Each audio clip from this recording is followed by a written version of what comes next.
Para quienes no nos hayamos presentado ayer, yo soy Rosa Guillén Fernández, letrada de la Dirección de los Servicios Jurídicos de la Comunidad Autónoma de Murcia, y voy a moderar esta mesa como colofón de la 28ª jornada de encuentro de los servicios jurídicos de las comunidades autónomas. Me acompañan dos hombres con una dilatada trayectoria profesional, aunque en el programa estaba prevista la intervención primero de don Andrés González Sanfier. Vamos a cambiar la intervención por problemas de transporte hacia Alicante, que don José Vicente se tiene que marchar primero. Quería poner de manifiesto, en primer lugar, la trayectoria de don José Vicente Mediavilla Cabo, siendo que es letrado actualmente de la Comunidad Autónoma de Cantabria. Fue letrado en el Gabinete Técnico del Tribunal Supremo, es profesor asociado de Derecho Administrativo de la Universidad de Cantabria y autor de dos libros muy trascendentes para el tema urbanismo que estamos tratando hoy. Uno es El régimen jurídico de los planes de ordenación de los recursos naturales, de la editorial Montecorvo, del año 2003, y el otro, La ordenación territorial de los municipios costeros, de la editorial Tirán, del año 2018. También es autor de diversos artículos publicados en la Revista Española de Derecho Administrativo sobre el nuevo recurso de casación y también en la Revista de Urbanismo y Medio Ambiente, el último de ellos, precisamente sobre la materia que hoy va a tratar, que es el artículo 108.3 de la Ley de la Jurisdicción Contenciosa Administrativa, los terceros de buena fe, como consecuencia de los efectos que tienen para ellos como por la nulidad de un planeamiento que les afecta. También os expongo la trayectoria de don Andrés González Sanfier, que es doctor en Derecho con premio extraordinario, profesor titular de Derecho Administrativo de la Universidad de La Laguna, miembro de la Asociación Nacional de Profesores de Derecho Administrativo, ha sido decano de la Facultad de Derecho de La Laguna, autor de varias publicaciones doctrinales en las editoriales y revistas más prestigiosas al ámbito nacional. Y el tema de la nulidad de planeamiento, como ya había apuntado el ponente, es una de sus líneas de investigación en las diversas ponencias y publicaciones, como la que ha presentado en el Congreso de la Asociación Española de Profesores de Derecho Administrativo celebrada en La Laguna. El profesor ha tenido estancias de investigación en diversas universidades,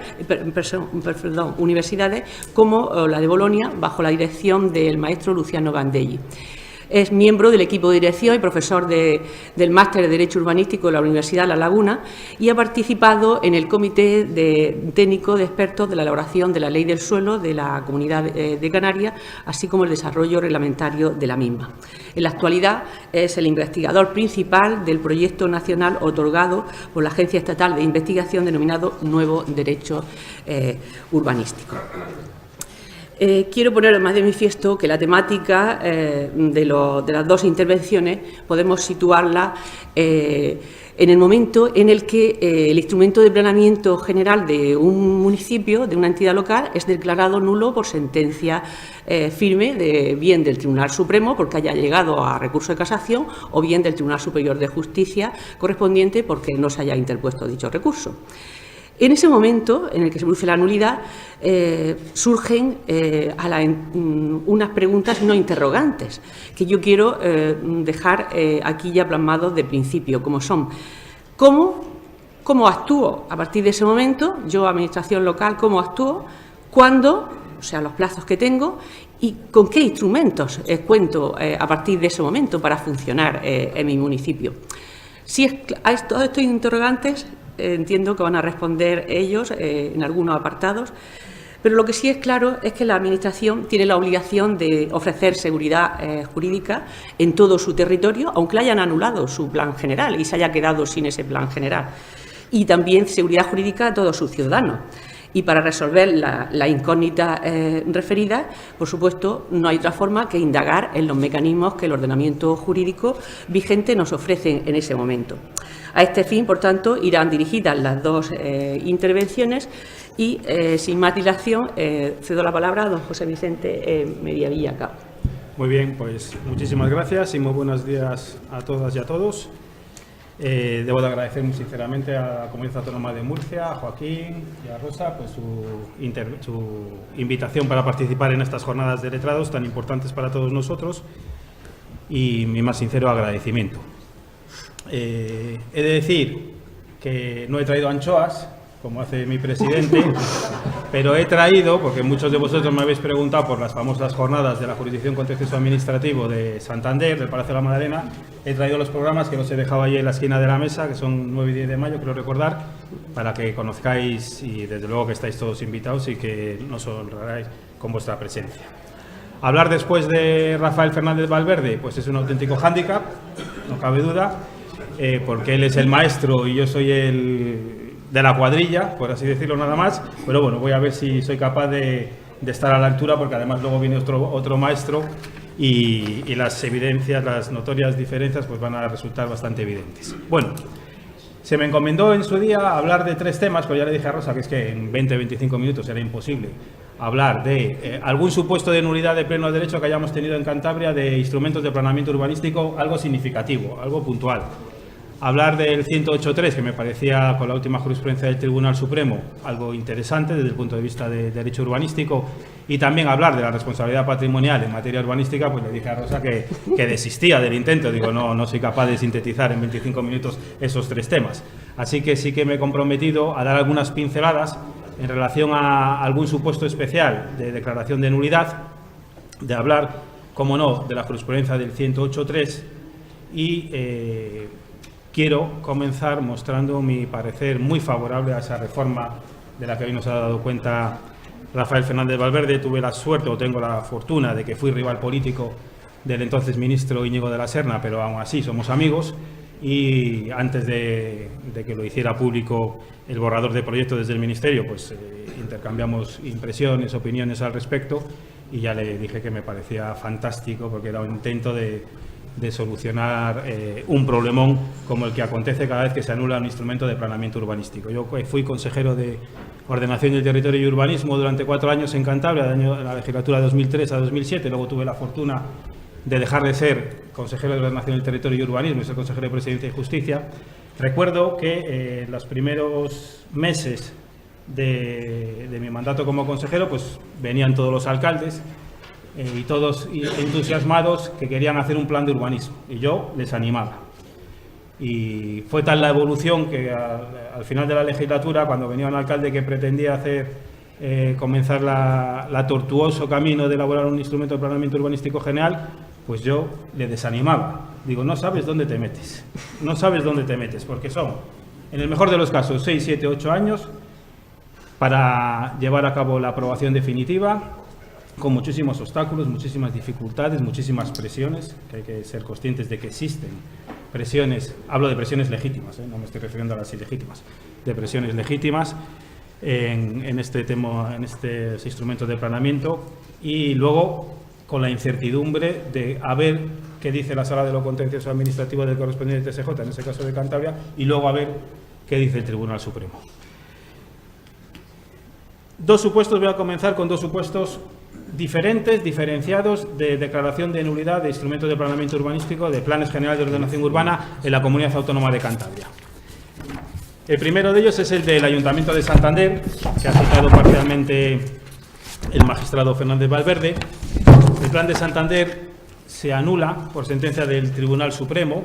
Aquí tenéis como la presentación está cargada, pues me imagino que os darán copia de ellas, luego no hace falta que toméis, que quiera que tome copia y yo que no, de fecha de las sentencias, etcétera, etcétera. Se anula por sentencia del Tribunal Supremo de 8 de noviembre del año 2016. Y se anula, la paradigmática de la anulación del Plan General de Ordenación Urbana de Santander es que se anula por una causa extrínseca al plan. Es decir, no se anula porque haya un defecto de forma, no se anula porque haya alguna contradicción con las normas de aplicación directa, con los estándares urbanísticos, con las normas que rigen en definitiva el planeamiento o el régimen de legislación sectorial, sino que se anula, su causa de anulación viene como consecuencia de que en el año, por sentencia del 18 de diciembre del 2013, el Tribunal Supremo anula el bitrasvase de abastecimiento de agua Santander, es decir, una infraestructura de interés estatal aprobada por la Administración General del Estado, que suministra o de la que se nutre el Ayuntamiento de Santander, la población santanderina, nos nutrimos en la época estival para recibir agua, es anulada, y la consecuencia de la anulación en el año 2013, cuando el plan se había aprobado en el año 2012, es que cuando llega el recurso de casación al Tribunal Supremo, pues el Tribunal Supremo no tiene más remedio que, con base en la sentencia que había anulado el bis trasvase, esa obra de infraestructura de interés general, señalar con buen criterio que en aplicación del artículo 25.4 del texto refundido de la Ley de Aguas y el criterio mantenido por la Sala Tercera de suficiencia y disponibilidad de recursos hídricos, pues que Santander no contaba con esa suficiencia y disponibilidad y, por lo tanto, procedía a la anulación del plan general. Es decir, una causa de anulación al margen de las típicas o prototípicas causas de anulación, porque no, como digo, no deriva de un hecho directamente imputable ni a la tramitación ni al contenido jurídico material del plan, sino que indirectamente se ve afectado por la anulación de una infraestructura, teniendo en cuenta que cuando se aprobó el plan de Santander, esa infraestructura, tanto fáctica como jurídicamente, era viable. El segundo supuesto que he traído, siento ir muy deprisa, podríamos hablar muchísimo de estas cuestiones, pero no da tiempo. El segundo supuesto que he traído es la anulación del Plan General de Ordenación Urbana del Ayuntamiento de Laredo, con reciente sentencia del Tribunal Supremo. ¿Qué ocurrió durante la tramitación del Plan General de Ordenación Urbana de Laredo?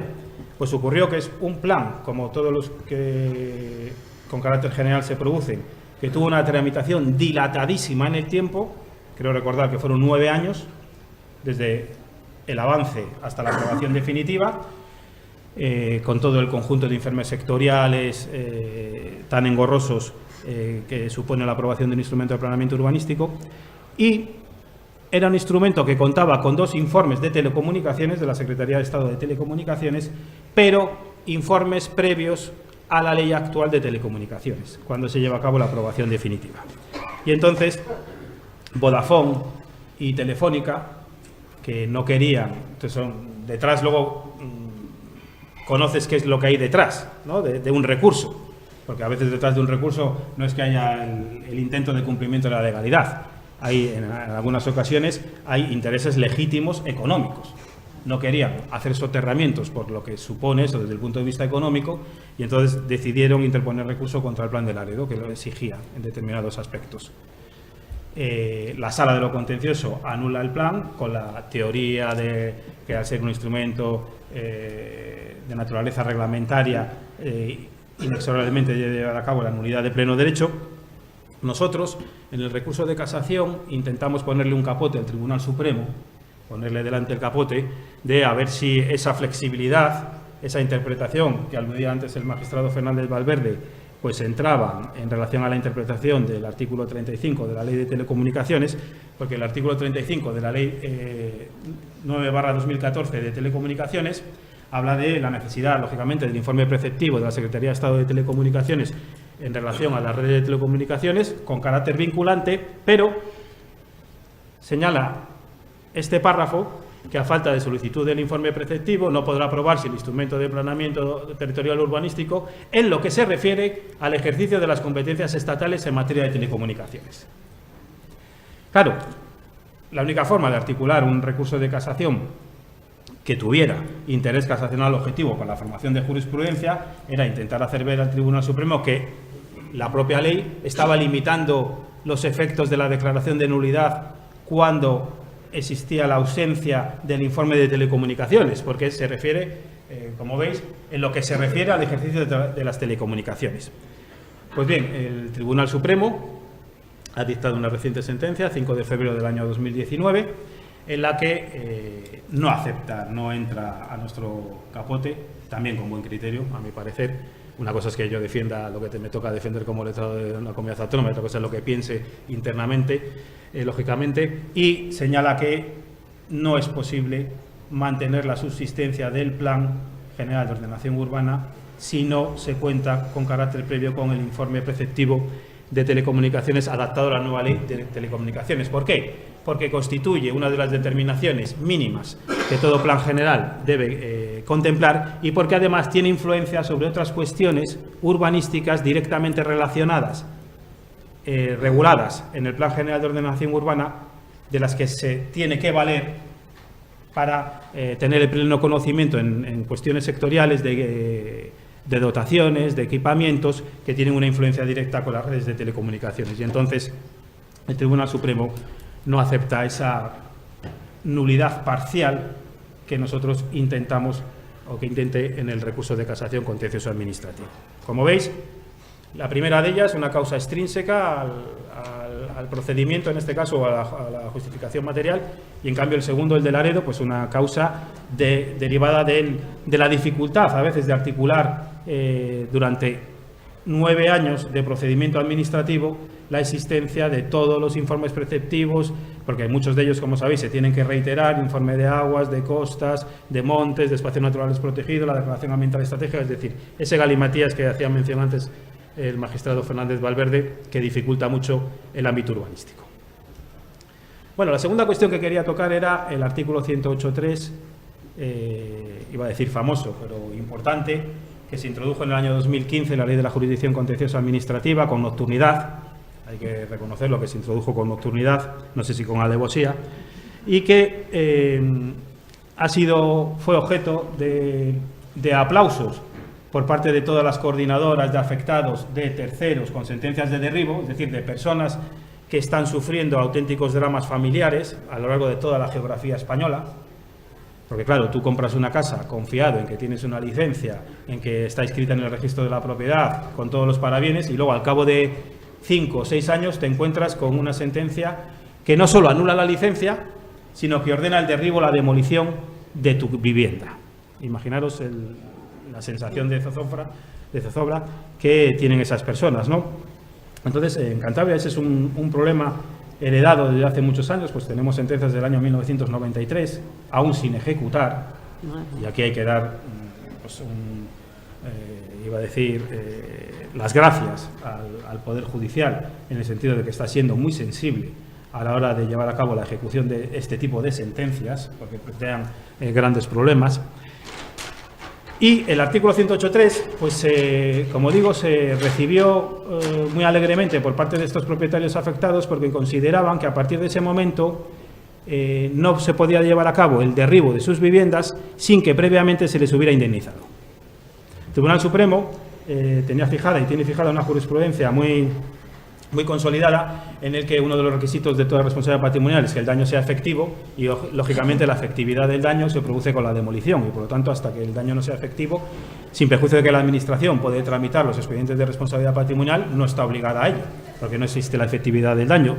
Estoy hablando de los daños materiales, otra cosa son los daños morales, que se reconocen lógicamente con carácter previo en estos casos.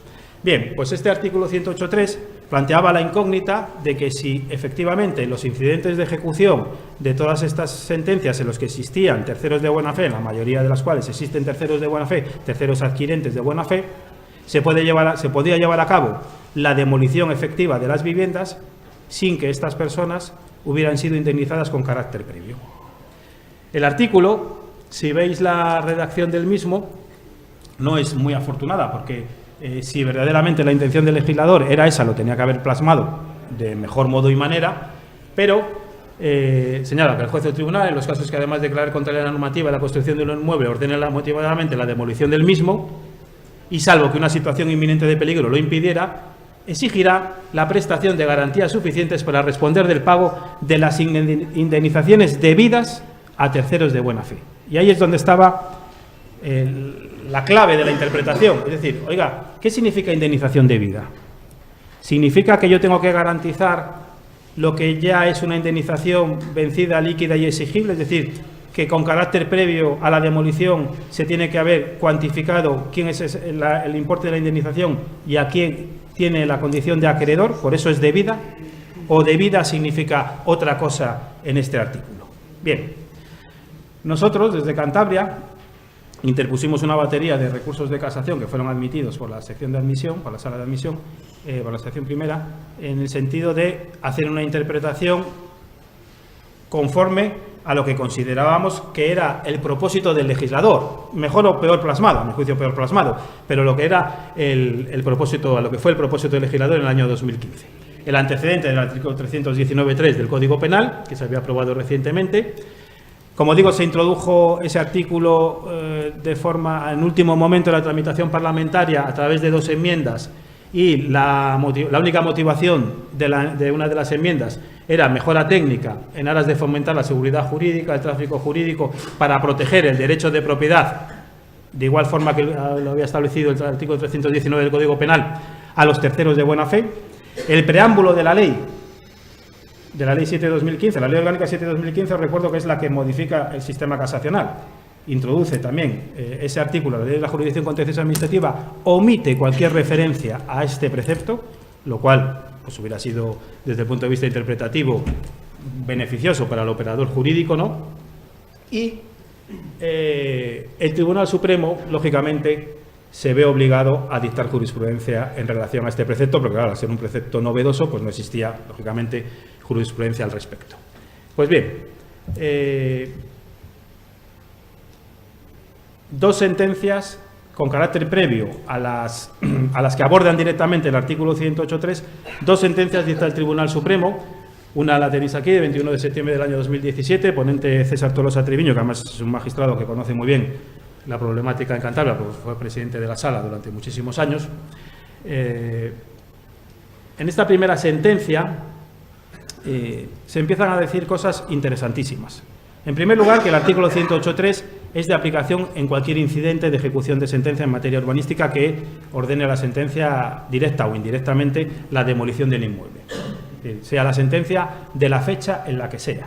Esas sentencias que yo hago mención, os he dicho del año 93, 95, 96, pues en los incidentes de ejecución el artículo 108.3 es directamente de aplicación. Por lo tanto, se puede instar vía 109, vía incidental del artículo 109, las determinaciones del artículo 108.3. Se incardina, como no, en las medidas coercitivas del órgano jurisdiccional. Se convierte en una fase más dentro de la ejecución de la sentencia, es decir, es una cuestión que el juez debe de observar y cumplir dentro de la fase de ejecución de la sentencia, y por lo tanto, hasta ahí no existía ningún problema o no chocaba con la interpretación que nosotros pretendíamos del artículo 108.3, esta primera sentencia del Tribunal Supremo. Y además, cosa que tampoco chocaba con nuestra interpretación, considera con acierto que no se trata de un supuesto de imposibilidad legal o material de ejecución de sentencia, porque de ser un supuesto de imposibilidad legal o material de ejecución de sentencia, el Tribunal Supremo dice que se hubiera visto obligado a formular o a plantear cuestión de constitucionalidad ante el Tribunal Supremo, ante el Tribunal Constitucional, perdón. Muy bien, una primera sentencia que empieza a arrojar luz sobre la cuestión del 108.3 interpretativa, pero que aún no ha entrado en el fondo de la cuestión de las indemnizaciones debidas.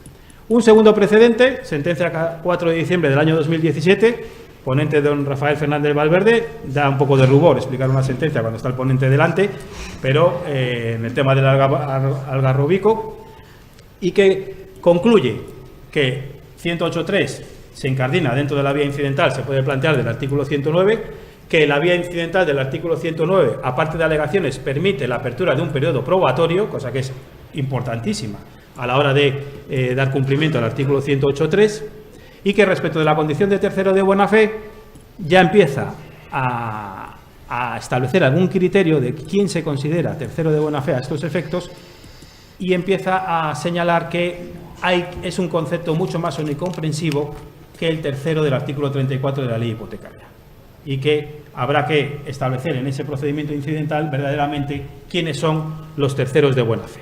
Bueno, pues una segunda sentencia unida a la primera, que tampoco, claro, porque en el momento procesal en que se plantean estos incidentes y la forma en que se plantearon estos incidentes, el Tribunal Supremo aún no estaba obligado a diseccionar el 108.3 en profundidad. Pero bueno, ya nos empezaba a arrojar luz en ese sentido. Y ya llegan las sentencias fundamentales sobre el 108.3. Aquí ahí ya creo que son 9 o 10. Os he remarcado pues las 2 de 21 de marzo del 18, una de julio y la última que yo conozco, no sé si habrá alguna más, de 22 de enero del año 2019, de este mismo año. Bien, estas sentencias, lógicamente, parten de que el derecho a la ejecución de las sentencias forma parte del derecho a la tutela judicial efectiva. Desde luego, no, eso es algo que el Tribunal Constitucional ha señalado por activa y por pasiva en varias sentencias, algunas de ellas 2 leyes de la Comunidad Autónoma de Cantabria que anuló por inconstitucionales y que nadie a estas alturas ya puede discutir que forma parte del artículo 24 y del 117 de la Constitución española.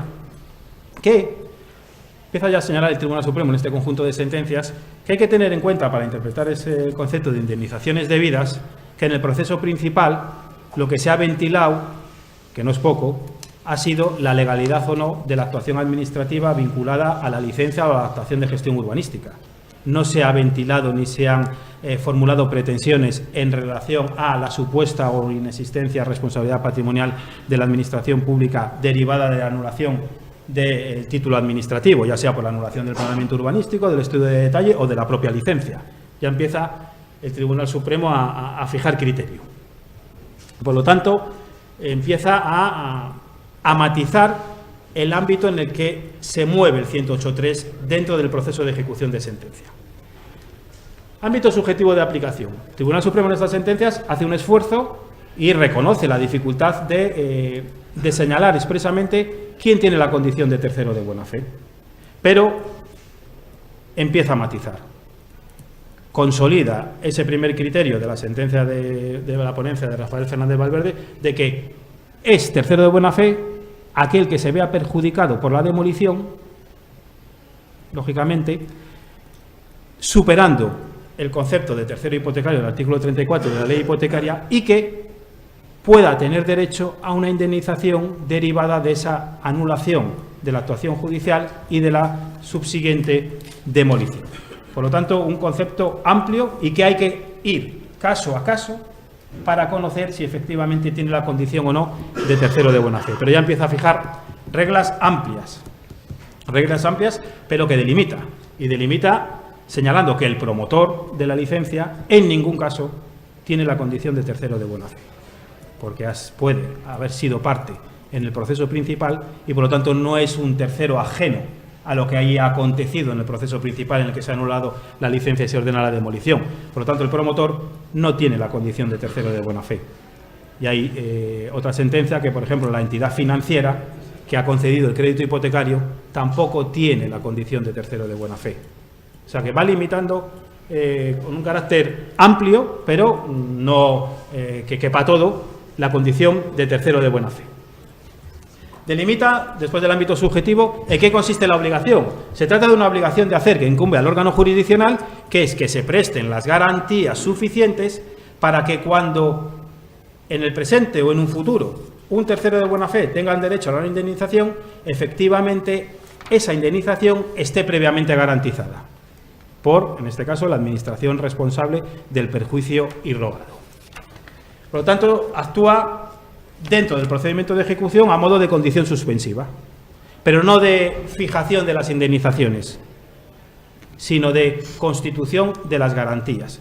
De unas garantías que se constituyen sobre unas indemnizaciones que pueden estar fijadas en vía administrativa con carácter previo o puede que con posterioridad se deban de fijar, bien, y determinar con carácter administrativo o bien en sede jurisdiccional.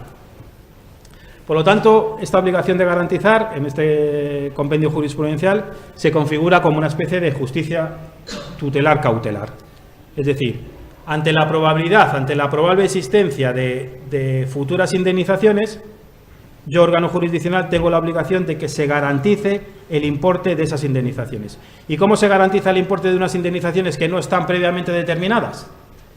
Pues acogiendo un criterio que es el valor, efectivamente, de adquisición establecido en la correspondiente escritura de compraventa o incrementado, en este caso, en un 30%. Ese es el criterio que estableció la Sala de lo Contencioso Administrativo del TSJ de Cantabria y que el Tribunal Supremo no ha en ningún momento desdicho.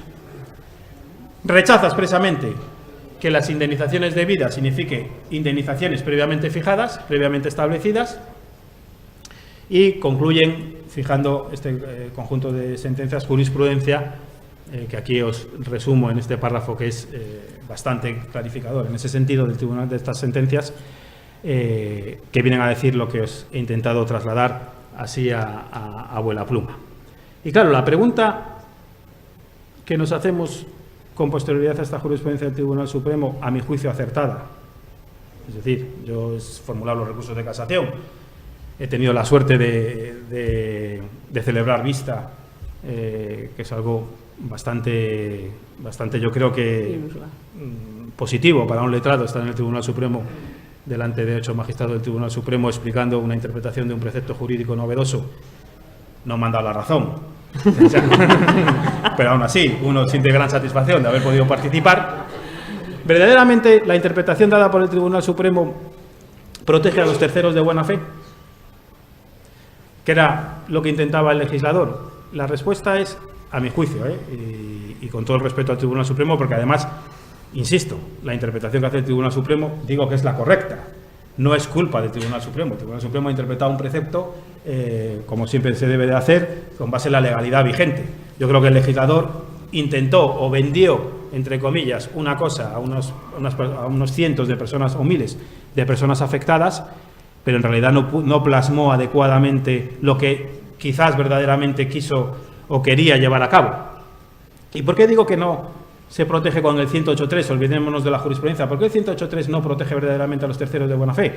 Pues porque si la garantía que se exige jurisdiccionalmente es única y exclusivamente consignaciones presupuestarias de futuras indemnizaciones, y como todos sabemos, la normativa en vigor a las administraciones públicas nos exime de prestar cualquier tipo de garantía ante los órganos jurisdiccionales, por la Ley de Asistencia Jurídica al Estado, por la Ley de Haciendas Locales, el texto refundido, por los estatutos de autonomía de cada una de las comunidades autónomas. Aquí os he puesto el de Cantabria. Y en virtud del principio de suficiencia de las administraciones públicas, pues verdaderamente el hecho de que una administración pública se vea obligada a consignar presupuestariamente una partida presupuestaria para pagar una indemnización futura, pues aporta poco. Porque en el momento en que exista una resolución administrativa que reconozca el derecho a una indemnización de daños y perjuicios, o en el momento que exista una sentencia judicial que reconozca una responsabilidad patrimonial de una determinada administración pública para satisfacer los intereses de un ciudadano, pues estamos obligados a dar cumplimiento bien a esa resolución administrativa firme o bien a esa sentencia judicial, haya o no haya consignación presupuestaria en esos momentos. Por lo tanto, en realidad, el 108.3 ha quedado en un intento del legislador que tiene un campo de actuación bastante reducido, que puede tener, por ejemplo, un campo de aplicación importante cuando se trata de un expediente de restauración de la legalidad urbanística promovido por la propia Administración Pública, que ordena la demolición de un inmueble porque se haya construido sin licencia, por ejemplo, y las determinaciones del planeamiento urbanístico no permitan su legalización. En ese caso, el 108.3 sí que va a tener una plena operatividad, porque el causante del daño no va a ser la Administración Pública.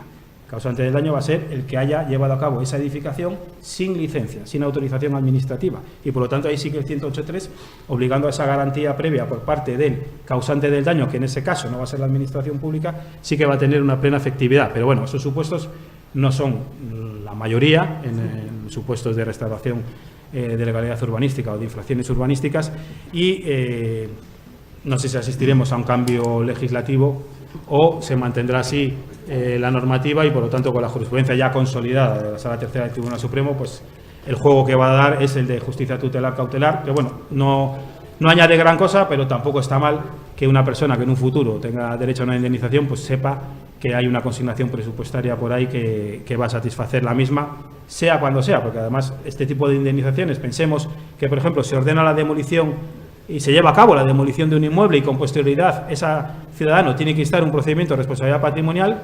Todos sabemos lo que se tarda en un expediente de responsabilidad patrimonial, si hay resolución expresa, si hay desestimación presunta, si luego hay recurso contencioso administrativo, es decir, que pueden pasar 4 o 5 años tranquilamente hasta que haya un pleno reconocimiento de la responsabilidad patrimonial. Bueno, muchas gracias por la atención.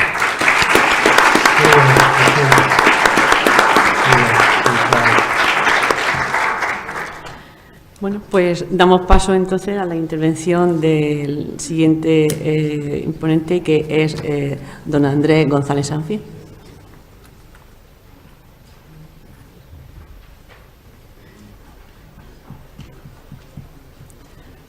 Buenas tardes. No sé si funciona. En primer lugar, quiero agradecer las amables palabras de presentación de Rosa, Guillem, felicitar a los organizadores por el extraordinario encuentro que han venido celebrando. Yo solo puedo estropearlo ya al final. Felicitar a Vicente, mi colega de la Universidad de Cantabria, a Joaquín, el director de los servicios jurídicos, por esta organización, y evidentemente a mi apreciado y admirado Rafael Fernández Valverde, al que tengo la suerte de conocer hace ya muchísimos años y sabe que le tengo un gran aprecio y respeto. En relación a este tema, en un Congreso Canario de Derecho Urbanístico en el que siempre es clausurado por Rafael Fernández Valverde, pues recordará a nuestro querido también Carmelo Padrón cómo en muchas ocasiones al inicio de ese congreso utilizábamos un formato que era poner en contraposición dos ideas, ¿no? Era muy tenso para los ponentes, pero los participantes se lo pasaban pipa, porque evidentemente existía la posibilidad de todo eso. Eso no va a ocurrir ahora aquí, ¿no? Entonces vamos a tener la fiesta en paz y en realidad el tema de la nulidad del planeamiento, que Rafael lo ha expuesto, la situación en todos los sentidos, cuál es el status cuestiones, cuál es el futuro, ¿no? Que es lo importante que se atisba en esta materia, donde parece que hay un consenso relativo de cambiar, ¿no?, las cosas y de tener un apoyo normativo adecuado. Por tanto, no voy a incidir sobre ese tema, sino otro tema relacionado que no entra en el fondo de la nulidad, que lo planteaba la moderadora al inicio. Bueno, y al día siguiente de la nulidad de un plan, ¿qué hacemos? ¿Cómo la Administración lo aborda? ¿Qué puede hacer? Y ese es el tema de la intervención que a mí me corresponde desarrollar aquí, que es las normas transitorias o provisionales de planeamiento tras la anulación de un plan urbanístico, ¿no? En ese tema, por tanto, voy a centrarme. Les puedo poner, digamos, en contexto. Pongamos por caso que un municipio tiene un plan de 1970. En el 80 hace un nuevo plan, como corresponde, para adaptar su realidad. En el año 90, después de diversos recursos, llega al Tribunal Supremo y dice el plan es nulo de pleno derecho por la razón que corresponda en ese momento, los informes, etcétera, etcétera. Cuando se produce esa declaración de nulidad, el plan derogado vuelve a recobrar su vigencia. Es la conocida reviviscencia del plan derogado que nos recordaba también don Rafael Fernández Valverde en esa exposición. Es decir, que en el año, pongamos, después de tanto tiempo, en los años 90, vuelve a recuperar su vigencia el plan del año 72 o el plan del año 85, que no tiene nada que ver con la realidad existente, es decir, con la ciudad en la que nosotros vivimos. De tal manera que, por aplicación de esa nulidad y la recuperación de la vigencia del anterior plan, pues se produce un problema de contradicción total, ¿no? Porque para el plan que recobra la vigencia es como si la ciudad no existiera o existiera de una manera totalmente diferente a como nosotros la percibimos, con sus calles, con sus edificaciones, con sus dotaciones, equipamiento, etc. ¿Cómo afrontar, por tanto, esa discrepancia entre la realidad que ha surgido a lo largo de los años de todo ese proceso de transformación urbanística y el nuevo plan que nos dice que esa realidad no tiene que ir ahí, es otra. Pero la realidad está, porque los hechos son tozudos y se quedan donde se quedan, ¿no? El problema ha sido, o se puede afrontar desde la potestad de suspensión del planeamiento urbanístico, que es una potestad muy clásica y conocida. Una potestad que estamos acostumbrados a aplicar cuando se abordan procesos de revisión o modificación del plan. Voy a abordar un nuevo plan, suspendo el plan anterior para evitar la contradicción. Pues esa misma potestad de suspensión del planeamiento está siendo utilizada también para afrontar procesos de nulidad del plan. Es decir, cuando tengo que elaborar un nuevo plan, pero esto viene motivado porque se ha anulado un plan previo. El precedente de ello lo tenemos en la legislación estatal, en el texto refundido de la Ley del Suelo del 78, en su artículo 51, y después desarrollado por el artículo 163 del Reglamento de Planeamiento del año 78. Les recuerdo el esquema de estas disposiciones. El Gobierno suspende el planeamiento. Dentro del plazo de 6 meses siguientes a la suspensión se deben abordar, dice, unas normas provisionales o transitorias para regular la situación afectada y una vez que se publican esas normas provisionales o transitorias, la administración afectada, el ayuntamiento, pongamos por caso, tiene que elaborar su nuevo plan para acomodarse a esa realidad. Por tanto, con esas normas provisionales transitorias o provisionales, lo que habremos hecho es suspender, en este caso, al plan que recobra la vigencia por haberse anulado el plan anulado. Estas normas provisionales o transitorias tienen una explicación jurisprudencial también, ¿no?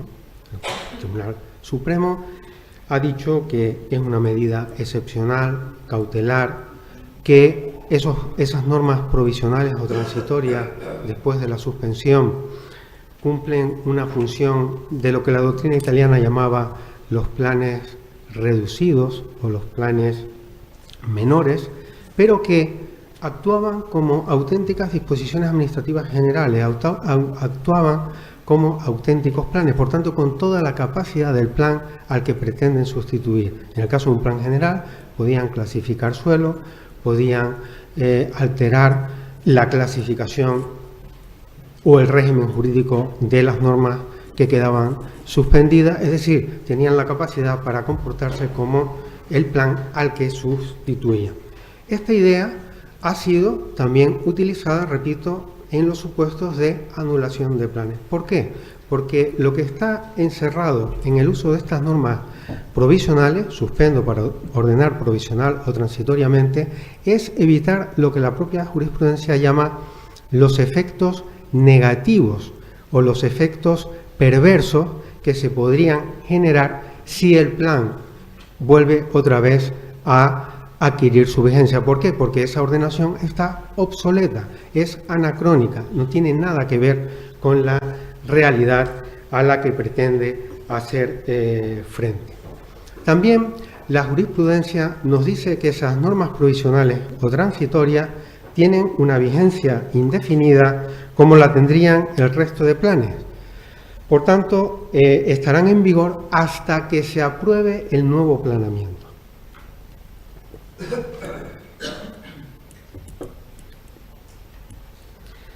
Esta potestad de suspensión y ordenación transitoria provisional está reconocida en prácticamente todas las leyes autonómicas que han copiado el modelo estatal. Y, como hemos señalado también, ha sido reconocido por la jurisprudencia para afrontar también supuestos de anulación de planes. El fundamento, como he señalado, es afrontar la ordenación obsoleta, la ordenación anacrónica, la disparidad entre la ciudad existente y lo que el plan que recobra su vigencia dice que debe haber. En las exposiciones de motivos de muchas normas provisionales o transitorias que se han aprobado, esa idea se recoge precisamente, hay un esfuerzo de motivar que la ciudad hoy existente nada tiene que ver con la ordenación que se ha suspendido y que se pretende superar, y por tanto se preocupan en decir todos los cambios que ha sufrido esa ciudad, grandes infraestructuras, dotaciones, equipamientos, usos residenciales, es decir, cómo esa ciudad no es la que el plan nos dice. Incluso hay alguna sentencia en la que se plantea la posibilidad de aplicar esta potestad de suspensión y consecuente ordenación provisional o transitoria cuando la nulidad ha sido causada por la, primero, falta de publicación del plan, ineficacia, pero que se dicta un desarrollo, un plan derivado de desarrollo, plan parcial, etcétera, con la cobertura de aquel plan, ¿no?, que general que no se había publicado, ¿no? Aquí la jurisprudencia, recuerden que habla de nulidad absoluta por infracción del principio de jerarquía normativa. Pues incluso hay alguna sentencia que se plantea la posibilidad de utilizar esta potestad con la finalidad de, dice, clarificar la situación jurídica. O sea, no solamente cuando hay un plan formal, porque si no ha sido publicado es como si no existiera, dice no, hay que ir más allá y hay que utilizar esta potestad de suspensión al objeto de clarificar las reglas del juego. Pues bien, esta jurisprudencia, lo que ha hecho el legislador autonómico es ir acogiendo al hilo de la regulación de esa potestad de suspensión del planeamiento, específicamente cuando se produce la nulidad de los planes.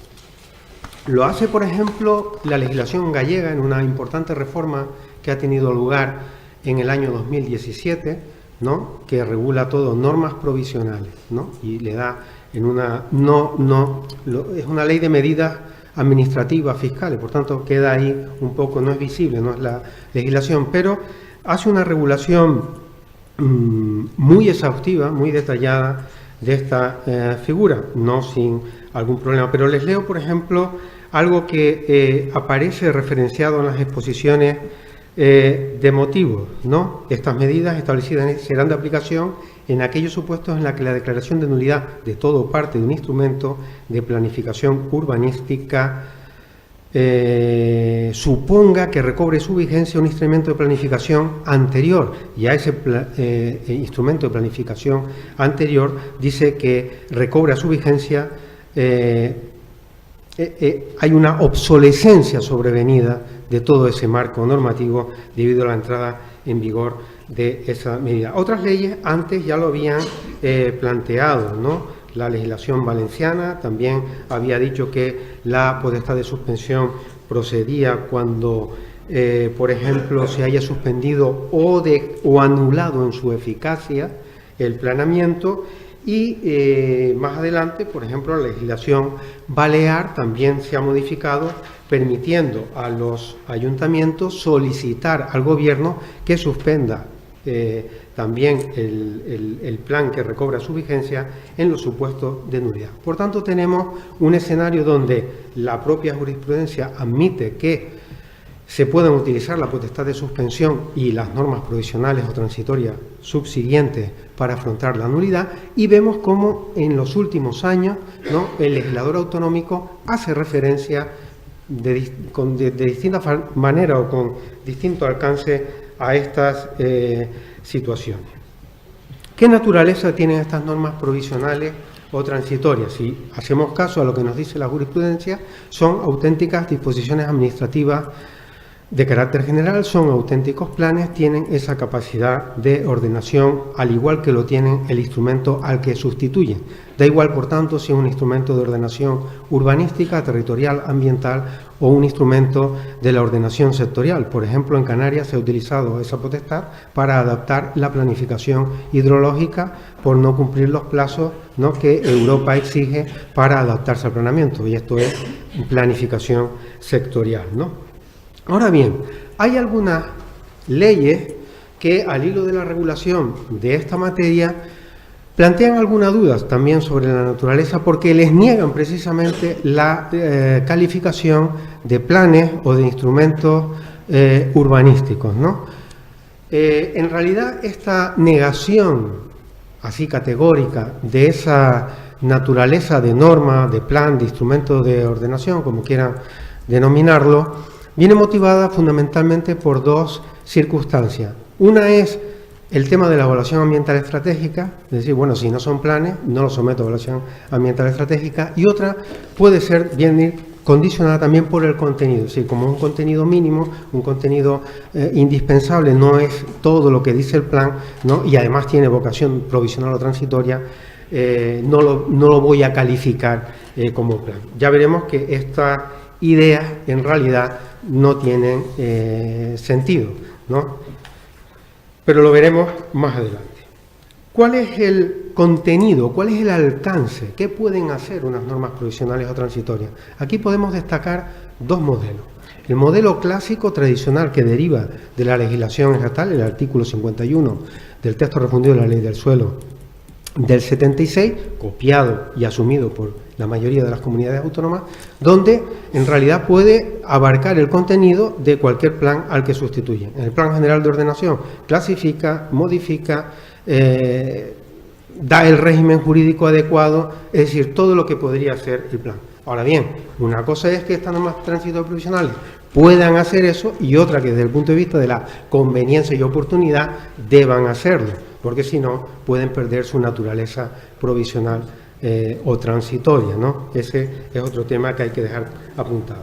Después hay otros modelos, otros desarrollos en la legislación autonómica donde el propio legislador autonómico se va autolimitando, va diciendo cosas que no caben hacer. Entonces dice, por ejemplo, que solo en situaciones excepcionales o de urgencia, solo cuando sean normas mínimas o indispensables, solo para determinados usos, solo para determinadas clases de suelo o combinan criterios diferentes, ¿no? Por ejemplo, respecto al contenido, hay expresiones tales como posibilitar una mínima ordenación, se dice requisitos o estándares mínimos, establecer el mínimo contenido normativo necesario, todo para dar la idea de que es un plan más reducido, más pequeño que el plan general. Si entramos ya más en detalle, bueno, en qué consiste ese contenido, podemos darnos cuenta que un contenido típico, por así decirlo, o natural de estas normas provisionales es la diferencia entre el suelo urbano y el suelo rústico, o si lo prefieren desde la perspectiva de la legislación estatal, la situación básica de suelo urbanizado o la situación básica de suelo rural. Ya la jurisprudencia nos ha indicado que el suelo urbano y la mayoría del suelo rústico son conceptos reglados. Voy a la ley y sé identificar que es urbano por los servicios, por la edificabilidad, ¿no?, que tiene ese ámbito. Y respecto de incluso categorías de suelo rústico, sé también si es ambiental, si es marítimo terrestre, o etcétera, etcétera. Por tanto, bien desde la perspectiva del suelo, del carácter reglado en la clasificación, bien desde la perspectiva de las situaciones básicas de suelo, donde lo importante es el dato fáctico y no la clasificación que el plan da, puedo decir que esas realidades se imponen al planificador. Y así lo entienden muchas normas provisionales cuando abordan la regulación de esta manera, y así lo entienden también muchas leyes cuando se imponen esas limitaciones. Por ejemplo, en el caso de la legislación gallega, que antes cité, del año 2007, dice que aborda el suelo urbano y el núcleo rural, puede que incluso aquí más reducido que todo el suelo rústico, porque después hay otro precepto que dice no podrán afrontar el suelo rústico, por tanto, solo una categoría de suelo rústico. O en el caso, me permitirán aquí, de la legislación murciana, que en el 2018 ha sufrido una modificación importante en relación a la potestad de suspensión, dice que estas normas provisionales o transitorias afectarán al suelo urbano, al suelo urbanizable ya iniciado o, lo digo literalmente, a los núcleos rurales, ¿no? Por tanto, acota o circunscribe. Y, por citar unas normas provisionales muy famosas, como son las de Denia, las aprobadas ahora en el 2018, en la exposición de motivos dice: Estas normas provisionales solo pueden constatar las situaciones básicas de suelo. Lo dice así, y se ampara en el artículo 21 del texto refundido de la Ley del Suelo y Rehabilitación Urbanística Estatal para afrontar esa regulación. ¿Y puede haber suelo urbanizable en las normas provisionales o transitorias? Depende de cuál haya sido la configuración. Si parto de la concepción amplia que utiliza el legislador estatal y los modelos autonómicos que lo hayan seguido, sí lo pueden hacer. Y así lo ha reconocido la propia jurisprudencia o algunas decisiones judiciales para ser más exactos, ¿no? Hay una importante, ya lo veremos.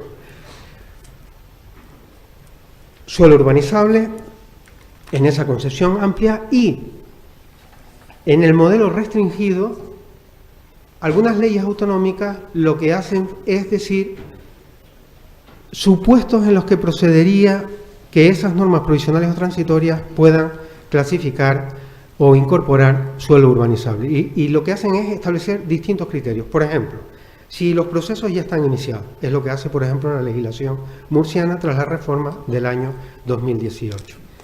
Un elemento más, no solo iniciado, sino que tengan un alto nivel de desarrollo. Por ejemplo, este es el caso que enjuicia una sentencia del Tribunal Superior de Justicia de Madrid del año 2015, donde la norma provisional o transitoria clasificaba suelo urbanizable para el desarrollo de viviendas sociales. Se impugnan y la parte recurrente entiende que la norma provisional no puede establecer esa clase de suelo urbanizable. Y el Tribunal Superior de Justicia de Madrid dice que sí, que las normas provisionales tienen la capacidad de disposición administrativa, lo puede hacer, y además señala que existe una verdadera situación excepcional, ¿no?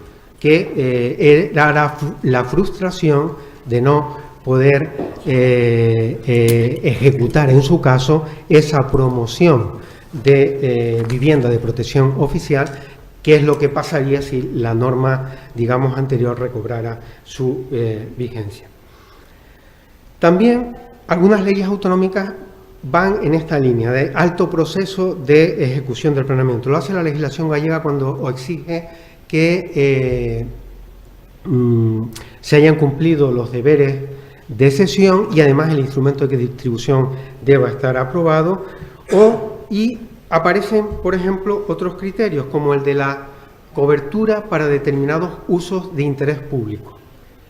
La legislación catalana, por ejemplo, dice que puede haber suelo urbanizable siempre y cuando el uso que se vaya a implantar sea de dotaciones o equipamientos de interés supramunicipal. Por tanto, vemos que hay distintas opciones: o bien clasifico suelo urbanizable sin limitación alguna, o bien la normativa autonómica, algunas leyes autonómicas van incorporando algunas restricciones. Llegamos a algunas cuestiones generales sobre el procedimiento.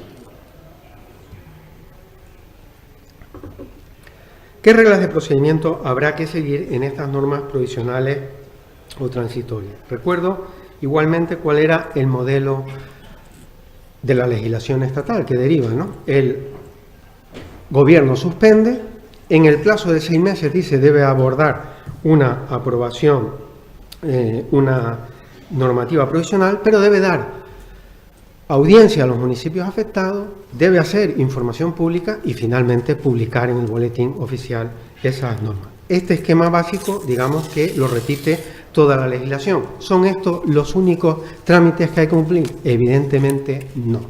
Como sabemos, la competencia de planificación es una competencia exclusiva autonómica. Cada normativa autonómica puede diseñar esos requisitos y, por tanto, no podemos, ya me gustaría a mí, dar un procedimiento estándar, aplicable y válido como el derecho natural nos explicaban para todos los planes y normas provisionales y transitorias. No existe así. Lo único que podemos es destacar algunas cuestiones. En cuanto a la aprobación de esas normas, hay distintos modelos. Hay comunidades que es el Gobierno quien suspende, quien aprueba. Hay otras donde el Gobierno aprueba, pero el Gobierno suspende, pero lo aprueba la Consejería. Hay otros donde es la Consejería quien suspende y también ordena.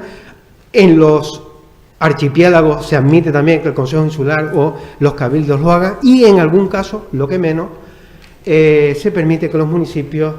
¿Tengo cuánto? ¿Cuánto tengo? Ya, 5 minutos. Bien. Información pública. Sí, muchas de las normas provisionales o transitorias se han anulado precisamente por infringir el principio de información pública, incluso aunque la ley no los haya previsto. Esto, digamos que es el caso donde más jurisprudencia existe. Evaluación ambiental estratégica, ¿sí o no? Hay que decirlo claramente ya, sí. No porque yo diga, sino porque se ha impuesto, sobre todo después de la sentencia del Tribunal Constitucional Balear 109/2017, y aunque podríamos encontrar alguna decisión o alguna ley que intenta matizar este aspecto, digamos que la tendencia, incluso normativa, es aplicar la evaluación ambiental en todo caso. Ya, por ejemplo, las últimas reformas de la legislación de Baleares o Extremadura van en esta línea. Incluso hay un precepto en la legislación canaria de 2017 que dice: las normas sustantivas transitorias no se someten a evaluación. En el 2019 el reglamento de planeamiento que lo ha desarrollado dice: salvo que sean planes y programas, ¿no? Informe de sostenibilidad económica. Si las normas incorporan suelo urbanizable, esta exigencia que establece la legislación del suelo también debe incorporarse, es decir, qué carga va a suponer ese suelo urbanizable para las arcas públicas y para el mantenimiento de esas infraestructuras y servicios.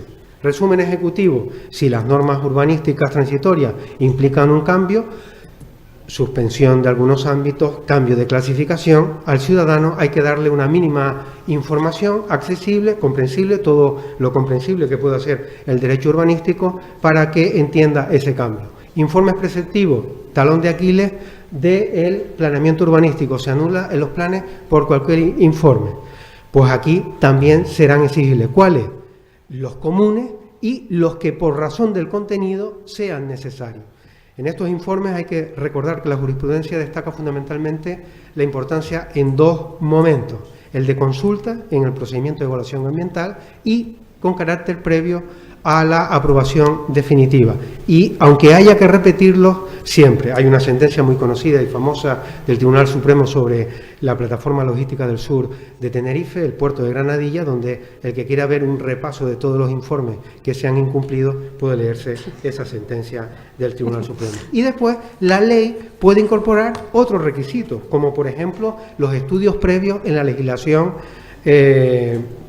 gallega, la notificación a interesados catastrales, dice la legislación gallega. Evidentemente esto creo que es porque no van a afrontar nunca un plan general, pero copia la idea del plan de iniciativa privada en donde la notificación o audiencia a los propietarios es obligatoria, ¿no? Y después otros requisitos como en la legislación balear, la memoria de análisis de efectos significativos al medio ambiente como algo distinto al proceso de evaluación ambiental. Requisitos, por tanto, todos los que quieran. Y si se lee uno los informes de los servicios jurídicos que se emiten sobre las distintas normas provisionales, aparecen otros informes más. Cabe el informe de género que se citó aquí, pues bueno, lo dejo planteado, ¿no? Publicación. Las normas, evidentemente, se deben publicar. ¿Qué vigencia tienen estas normas? Lo voy a resumir claramente. Podríamos detectar dos opciones. Se aprueban estas normas, hay que abordar un nuevo plan, pero ¿cuánto duran las normas provisionales? Podríamos plantearnos dos posturas: o vigencia indefinida hasta que se apruebe el nuevo plan, o entender, porque hay leyes que establecen un plazo determinado, 2 años por ejemplo, que ese plazo no es de vigencia, sino un plazo de adaptación.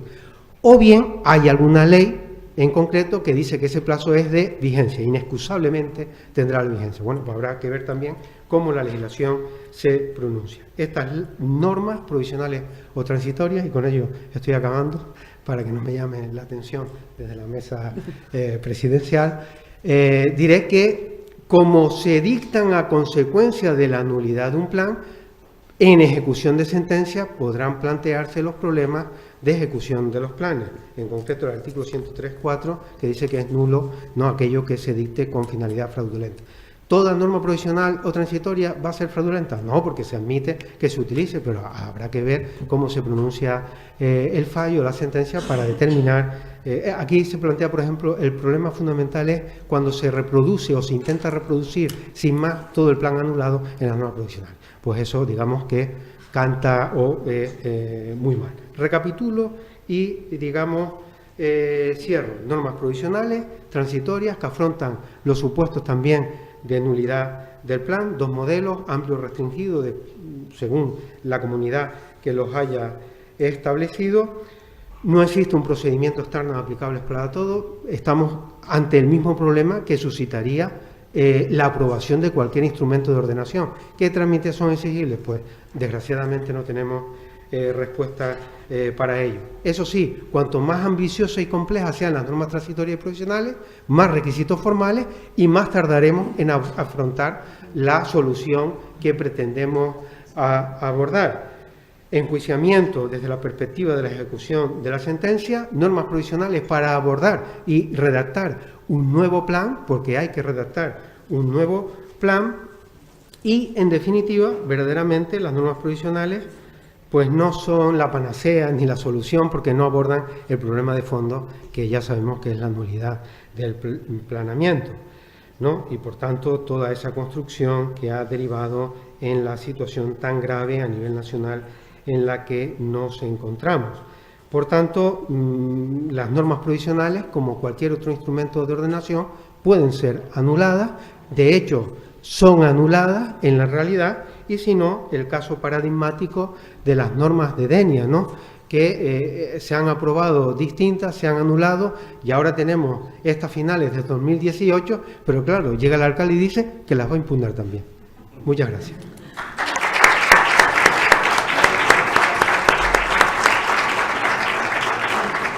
Bueno, muchas gracias al profesor por su brillante intervención, pero como habéis visto el tema da para tanto que no quería cortarle la intervención, porque la verdad es que es tan novedoso y tan necesario, dado que nos encontramos en una situación en que las administraciones locales pues tienen que dar una respuesta, y la respuesta las ha dado él. Dependiendo de la complejidad de cómo se hagan las normas, pues los trámites serán mayores, las exigencias serán mayores, con lo cual a lo mejor no cumple la expectativa de resolver el problema de forma inmediata, que es lo que necesita el ciudadano y el municipio. Entonces, pues como dicen eso, cada maestrillo pues hará lo que considere conveniente en un momento determinado que se le plantee una situación, y eso es lo que ha sucedido aquí en la región de Murcia, porque en la región de Murcia se han anulado 3 planes generales. El primero fue el del municipio de Aledo, después el de Puerto Lumbrera y el último el de Cartagena. Y cada consistorio pues ha actuado de una forma distinta. O sea que, bueno, pues muchísimas gracias y nada, esperamos contar con su presencia de nuevo en otro momento para seguir ilustrándonos con tan buena intervención. Muchas gracias a todos y nada, pues damos por cerrada la mesa. Muchas gracias.